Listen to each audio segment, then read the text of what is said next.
தமிழ் சினிமாவில் முன்னணி நடிகராகவும் super star ரஜினிகாந்தின் மருமகனாகவும் இருக்கும் தனுஷ் அவர்கள் எங்களுடைய பிள்ளைதான்.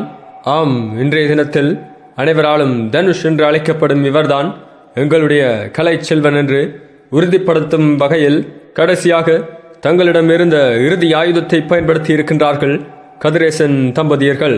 அது என்னவென்று பார்த்தீர்கள் என்றால், ஆம், தனுஷ் அவர்கள் இன்று வரை இந்த பிரச்சனை தொடங்கிய காலம் முதல் இன்று வரை எந்த சமூக வலைத்தளங்களிலோ அல்லது மீடியாக்களிலோ முன் சென்று யார் என்னுடைய உண்மையான அம்மா அப்பா என்று அந்த கருத்தை மட்டும் தெரிவிக்காமல் இருக்கின்றார். அது எதற்காக? ஆம், வேறு பத்திரிகைகளுக்கோ அல்லது தொலைக்காட்சிகளுக்கோ பேட்டி கொடுக்காவிட்டாலும் பரவாயில்லை, சமூக வலைத்தளத்தில் எப்பொழுதும் ஆக்டிவாக இருக்கும் தனுஷ் அவர்கள் இது குறித்து ஒரு குறுகிய வீடியோவாவது வெளிவிட்டிருந்தால் இந்த கேள்வி வருமா? இந்த பிரச்சனை போய்கொண்டிருக்கும் இந்த நேரத்தில் அவர் வாய் திறந்து நாங்கள் அவருடைய அப்பா அம்மா இல்லை என்று ஒரு வார்த்தை கூட கூறவில்லை. இதிலிருந்தே தெரியவில்லையா நாங்கள் தான் உண்மையான அப்பா அம்மா என்று கூறியிருக்கின்றார்கள் கதிரேசன் தம்பதியர்கள்.